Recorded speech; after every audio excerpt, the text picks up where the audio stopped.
Merry Christmas, ladies and gentlemen. Let me start by making something very clear. This video is not about hate. This video is not about jealousy. This video is not about tribe, race, or nationality. This video is about leadership, influence, responsibility, and vision. So today, I want to react to something I recently heard. Chocolate Man, Jamaican, Canadian Barry mentioning Wode. And that alone opens a very serious conversation that you are going to hear today. Because when you mention Wode, you are mentioning a standard. And when you place him next to Marwa, the contrast becomes impossible to ignore. So, today we compare facts, actions, patterns, and values. So, this is what the Chocolate Man, the big fish himself, said about Marwa compared to Wode. Then we dive deep. Yeah. I'm not talking about Wode or Wode this. Yeah. I said Marwa family. Congrats, Mom. I wish she was a part of my family. Yeah. Beautiful people, beautiful individuals, ladies and gentlemen, welcome back to another session. Today being a Christmas day, a lot of people will be celebrating, eating food that they've never ate in this world, actually enjoying themselves. People will be jovial, the street will be full, traffic all over. People from the towns like Nairobi will be going back to the countryside. People from the countryside will be going back. Actually today they will be walking to their village towns, celebrating, at least enjoying, like showing something like unity, brotherhood, and all those things, ladies and gentlemen. So today is the day that people were really waiting for. For those, I know people will be eating chicken for today. People will be taking meat. You know, there are some things that here in Africa, we see them as very expensive, like chicken, meat. But today, chapati is something that people don't afford. They'll be eating those things. But at the same time, we have the individuals who maybe they don't believe in a Christmas thing. Yeah, there is maybe some churches, they don't believe in these Christmas thing. They don't really believe this is what happened to Jesus. Yeah, you know, I know you people understand. Even for those who believe about something about colonization, they still don't believe on Christmas Day. Yeah, that is what it is. And that's the reality. And even for those who don't believe in God, they're not going to celebrate. But once in a lifetime, let us make ourselves happy. Let us enjoy life to the fullest. If you have never taken liquor, this is the day. Maybe a lot of them will be taking liquor. Yeah, this is the day that will be having a lot of cases. So, leaving that aside, let us begin with identity, not nationality, but values. And today's topic, let me begin with Wode. You won't believe what I'm about to tell you, but this is my story, and it's a true story. I have been detained in an African country.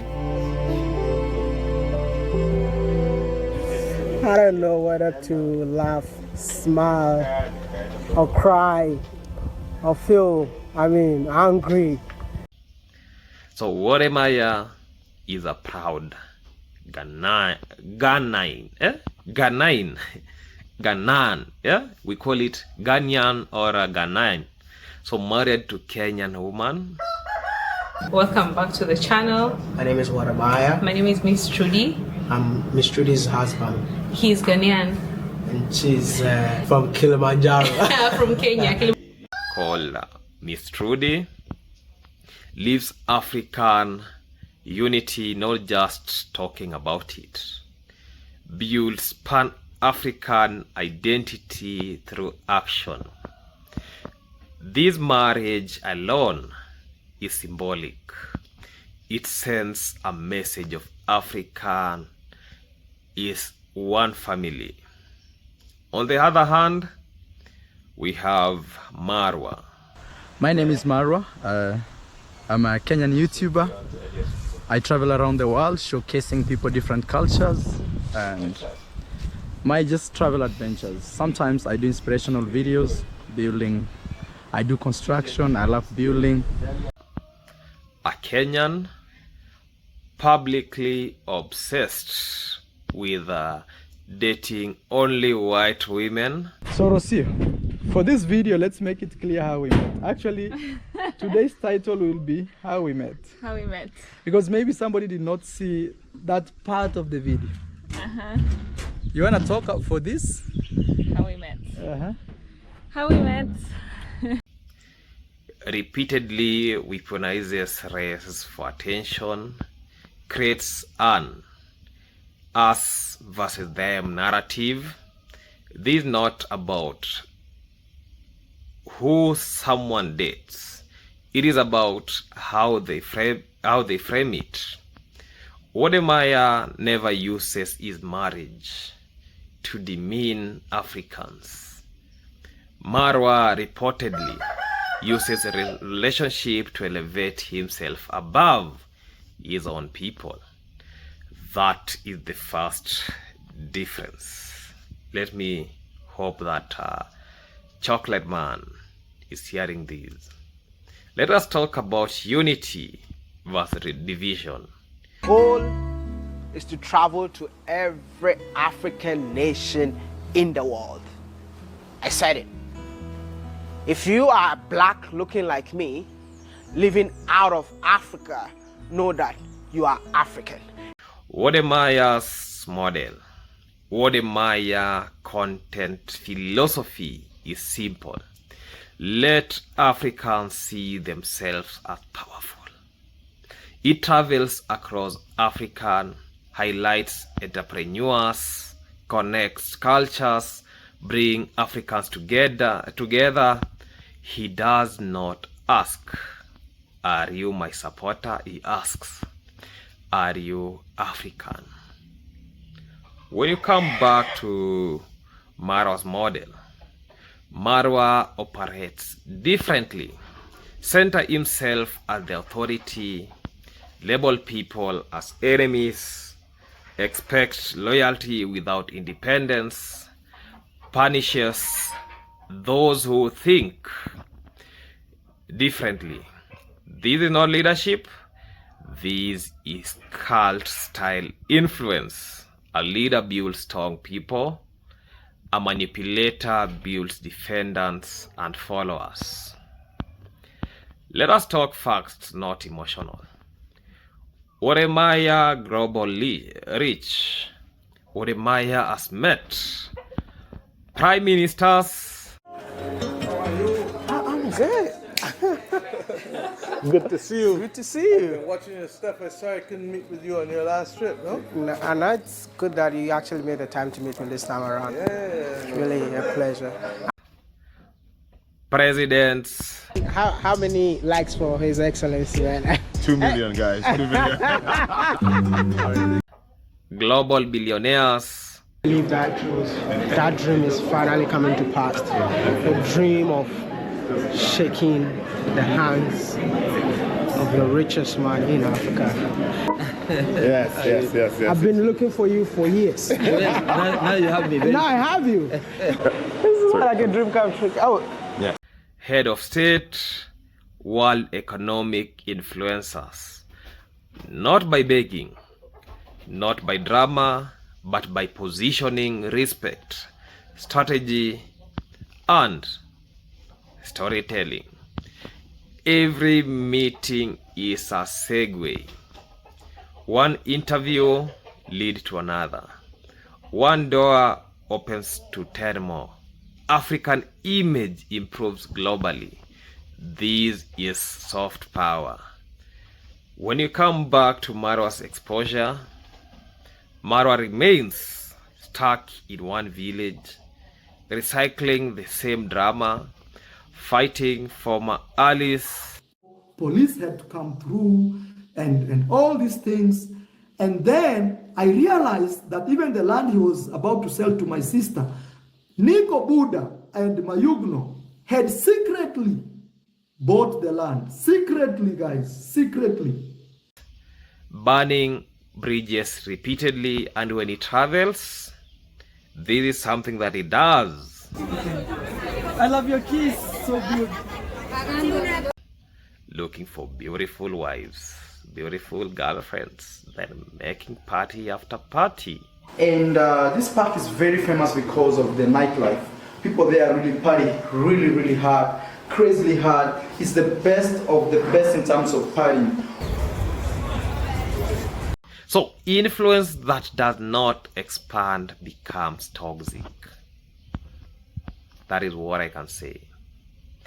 Let us now talk about the most important example. When Cloud Joseph and Go With Jay, by then he was called Burundian Travels, went to Ghana. Who hosted them? Wode. It's all calculated. You just let them know that you made it to Ghana, bro. And tomorrow there is another one. Now it's a Chevy. Yeah. Oh. I didn't know even a name, guys. What did he do to them? He hosted them for free, picked them personally, booked fancy Airbnb, drove them around Ghana, gave them advice, gave them shout out, treated them as brothers. Did he ask, "Are you loyal to me?" That's a big no. Did he say that, "Inherit my enemies"? That's a big no. That is the true leadership. So after doing that, after that Ghana trip, something happened. The relationship between Cloud Joseph and Marwa changed. Why? Because Marwa expects absolute loyalty, enemy inheritance, no independent thinking, but Wode does not operate like that. Wode understands you don't own people. Marwa believes if you leave my influence, you are a traitor. That is insecurity, not leadership. Let us give us a very good example. We know very well that a lot of people who belong to Marwa's cult, a lot of people who support Marwa, they are from African and Caribbean, like the Jamaicans. So during the hurricane in Jamaica, Wode went physically to Jamaica. So I made it back to Jamaica. I mean, I had to fly all the way from Ghana to Miami to Jamaica. So this is what we got.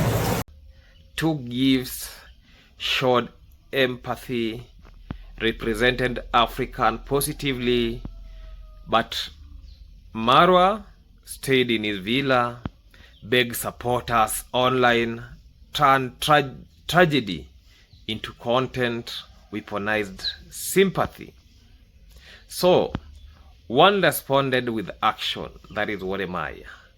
The other responded with performance. Yeah? And you people saw that. Let us talk about something. Here's the big difference. Wode is building history, where we see archives African excellence, creating bridges, opens door for the future Africans, leaves institutions stronger. Marwa is building momentary attention, relies on conflict, destroys alliances, divides communities, leaves chaos behind. History does not remember noises. History remembers builders. And that is what I can really say about that. So let me say this clearly. You can have followers and still lack leadership. You can have money and still lack vision. You can have fame and still be empty. Wode represent the Pan-African maturity. Marwa represent ego-driven influence. One builds bridges, the other one burns them. And African needs builders. Let us talk about content philosophy, unit versus control. Wode philosophy. Wode content answer one question. How can Africa be represented globally? So he highlights entrepreneurs, shows African innovations, tell African success stories, open doors for others. He does not ask for loyalty, he encourages independence. Marwa's philosophy, Marwa's content often revolves around centering himself, defining enemies, demanding allegiances, and creating emotional dependency. This is not leadership, this is control-based influence. A leader builds strong successors. A controller builds followers who fear independence. Now let us talk about global reach, because this is where facts speak louder. Because I've already said something about Marwa, I've already said something about Wode, and you people actually can see that, because Marwa's reaction, the psychology of control. Because I've given an example about Cloud Joseph and Go With Jay when they actually visited and everything. Let us discuss something again about cult dynamics and Pan-Africans. Wode practices Pan-Africanism. No enemies, no loyal test, no emotional blackmail, no fear-based following. More ecosystem always show that us versus them narrative punishes for dissent, public sharing, emotional manipulation. This is not community building. This is cult dynamic. As I bring this conversation to close, I want everyone watching to pause with me for a moment, because this video was never about choosing sides. It was never about hating anyone, and it was never about tearing a fellow African down. This was about standards. It was about asking ourselves a very uncomfortable but necessary question. What kind of influence are we rewarding? When we talk about creators like Wode, we are not just talking about YouTube views. We are talking about representation. We are thinking about the legacy. We are talking about how Africans is seen when the camera is on, and how African reminded when the camera is off. And when we talk about Marwa, we are not talking about one person's mistake.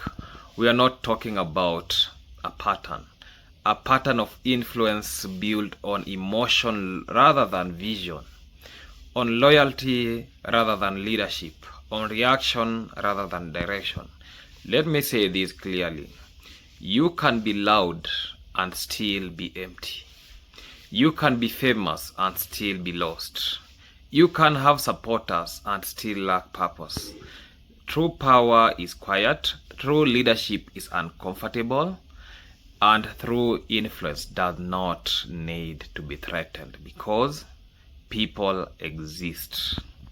One of the biggest problems we face as African audience is that we confuse attention with impact.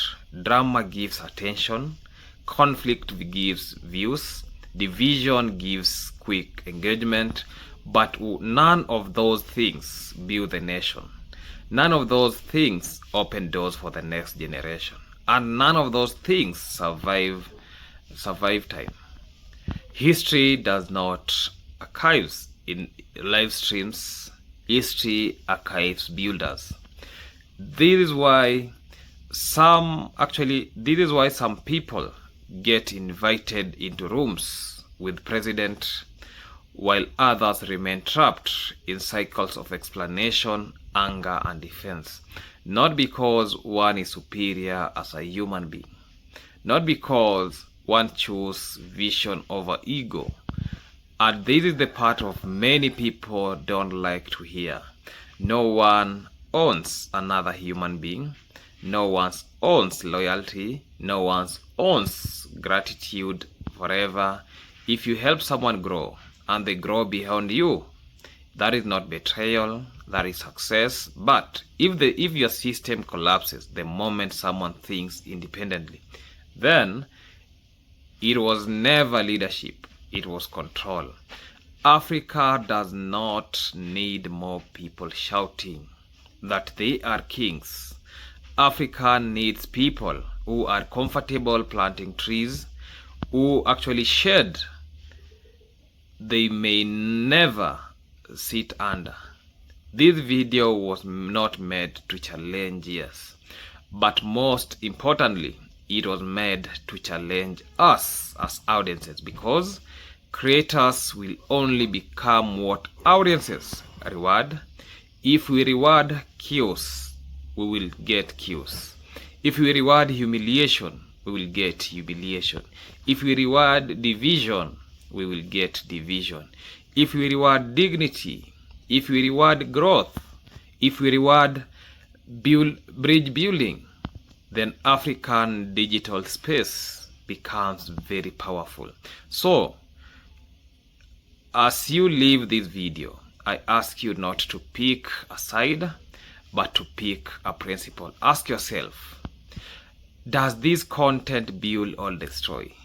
Does this content creator unite or divide? Does this influence, empower, or imprison? And most importantly, what kind of Africa do we want the world to see through our screens? I have shared my opinion. You are free to disagree, but disagreement should never silence thinking. Thank you for staying to the end. Thank you for engaging with the ideas, not insult, and thanking you for choosing conversation that matter. Unity. Until next analysis, stay curious, stay grounded, and stay free in your thinking. Let us subscribe, let us like, let us watch other videos till the end. There is a playlist there. Remember not to skip the ads. That's enough. Let us meet in the next episode. Goodbye.